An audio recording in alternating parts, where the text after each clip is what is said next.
These are the images that get pushed into your mind the further you crawl inside the decayed remains of a Steam game known simply as INCISION.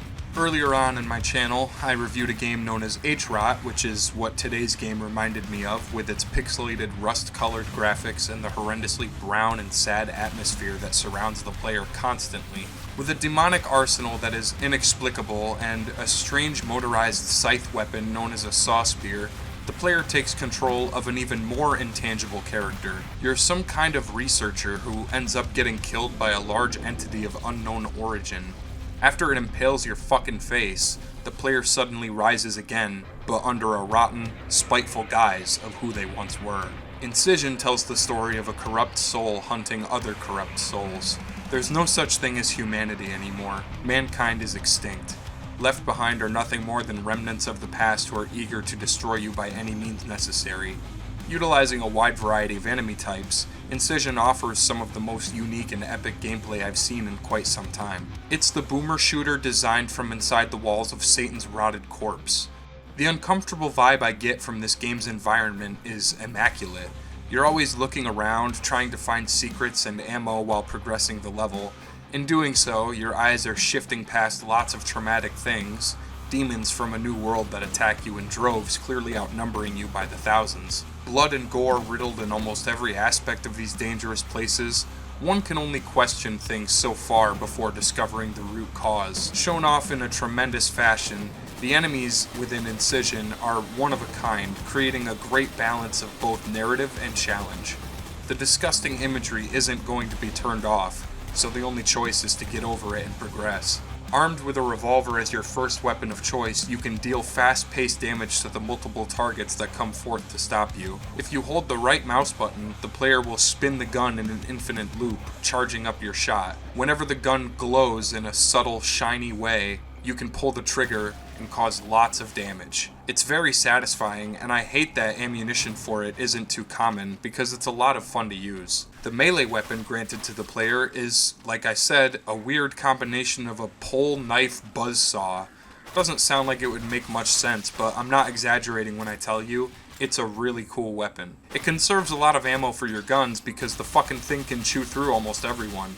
It's useful for gaining combos by racking up a high amount of gibs.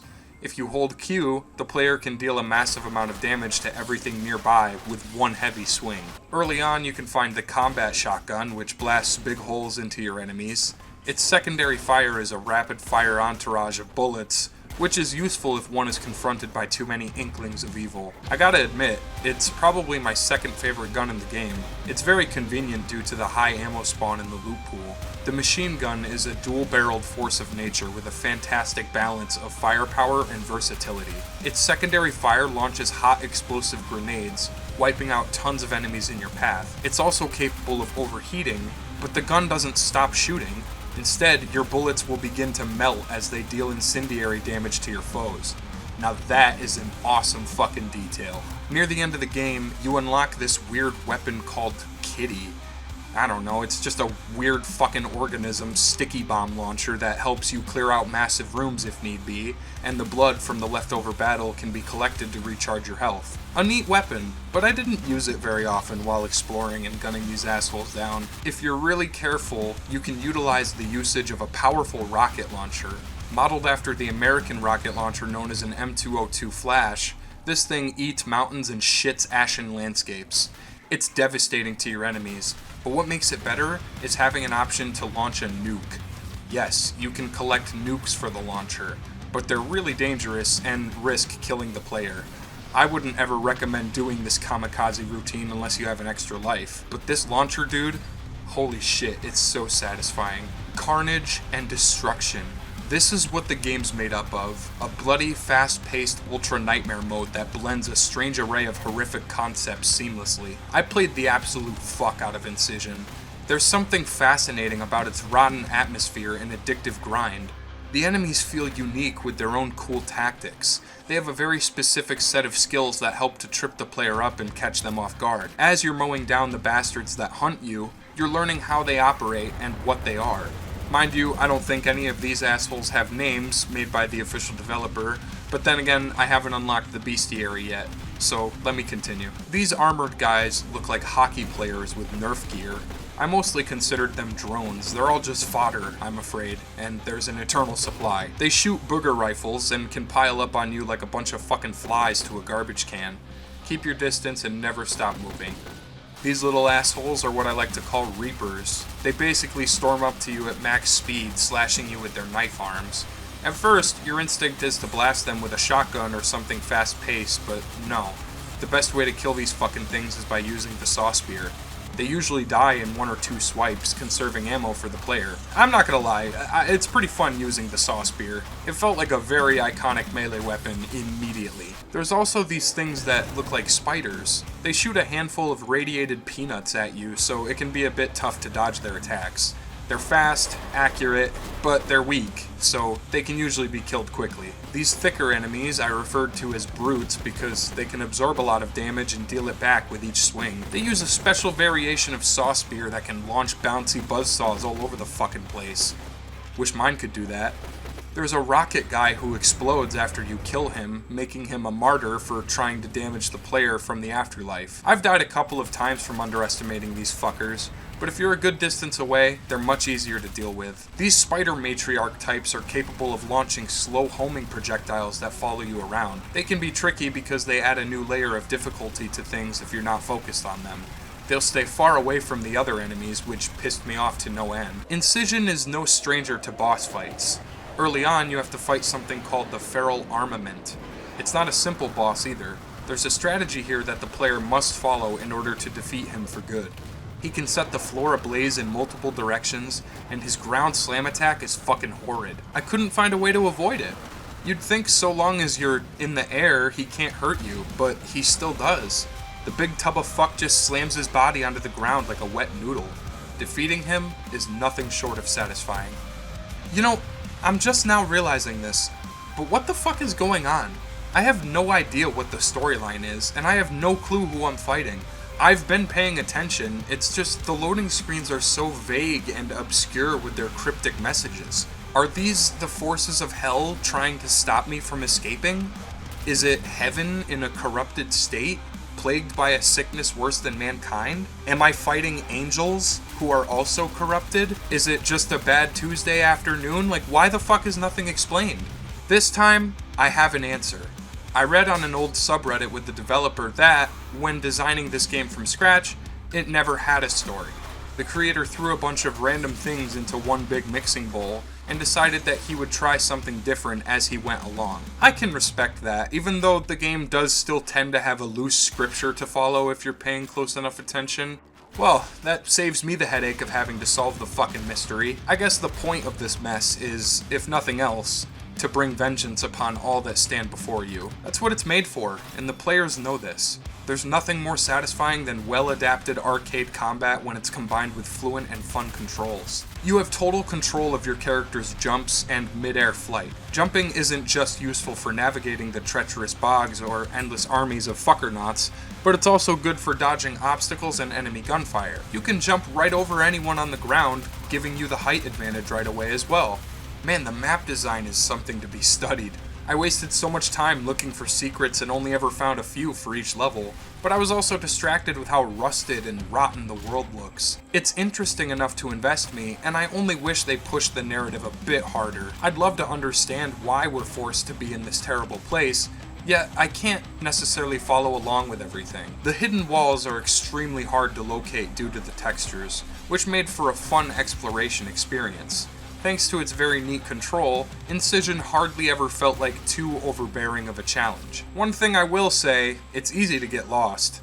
You'll probably end up finding a new back pimple before you find the exit to most of these stages. Due to the tricky placement of the levels and mechanic, you can't finish unless you find one of these masks and destroy it with the saw spear. It's not hard to get back to where you were, but it's definitely time consuming.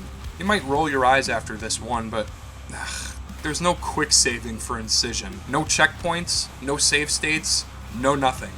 You die, you're playing the whole level again. In classic boomer shooter fashion, the game punishes you for fucking up by taking away all of your progress and telling you to restart. This means you really can't afford to fuck around.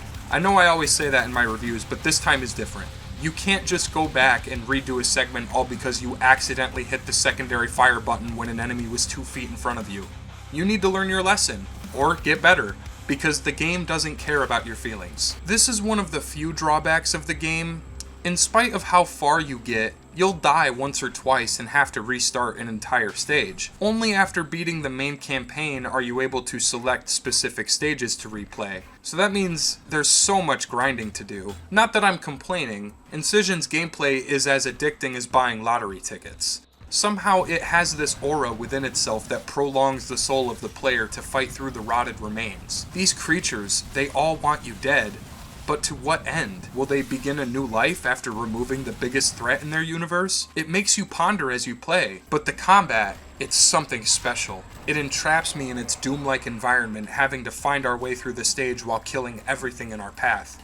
If you stop moving for even a moment's notice, you're in trouble. A game that always keeps you on your toes, yet gives you a lot of power. I forgot to mention, you can sometimes find power-ups referred to as carnage multipliers. Walking into these hidden orbs will allow the player to demolish the competition even further, enhancing the brutality. It's insane, but in the best way possible.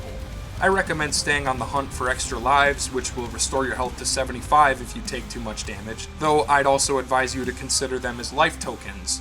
Nothing more than a cheat for death, which is inevitable. Once they're all gone, you only have one last chance.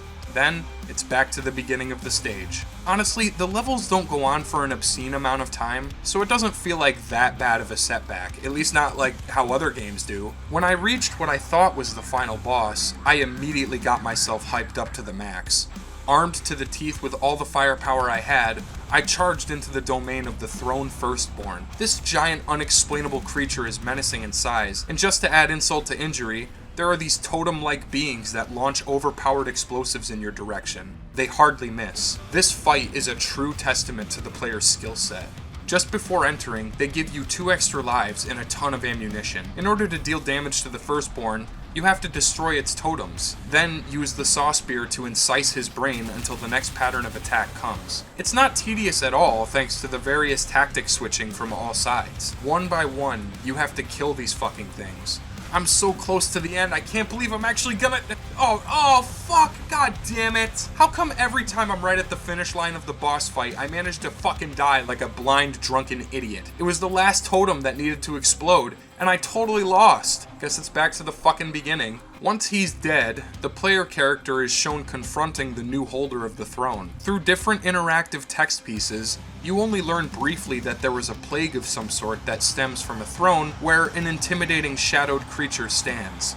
To my surprise, this wasn't the end of the game. As it turns out, I still have 2 more episodes to fight my way through. Given that this is an indie game, I'm really happy that there's so much content. It's a huge grind to unlock everything that you want, but I think it's worth it for the bragging rights alone. And partially the reason that I'm gonna have to divide this review into segments. There are a couple of cheat codes you can activate during the gameplay that may assist some amateur players in this genre, which I found myself trying out for a few minutes. Having God mode activated feels kinda dirty, and there's no way to turn it off. There's a no-clip cheat which helps with levels that confuse you or are extremely large, and yes, there's a cheat that gives you all of the guns and ammunition in the game, making you a one-man cheeseburger apocalypse.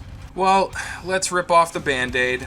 I didn't find as many complaints with Incision, though my game did crash during the production of this review. This was rare though, as it only happened the one time. I think that the story is really confusing, but it doesn't need to be elaborated on when the gameplay itself is wildly fun. I fear I might not be the correct mentor for translating whatever story lies beneath this gem, but I can certainly still enjoy and appreciate it. Overwhelming, underrated, and absolutely groundbreaking, Incision stops at nothing to punch its players in the head, then festers as a bruise to be studied. You're cutting down the very foundation of this newly built Rust playground. Overall, I'd have to give it a badass seal of approval, because it has satisfied that exact itch I was hoping to feel when launching it up for the first time. Incision only cost me about $10, and if you can, I suggest you grab a copy off of Steam. It's a grindhouse that never stops, a scrapyard of sin, a decaying landfill of emotionless flesh, dragging each other around in miserable fashion.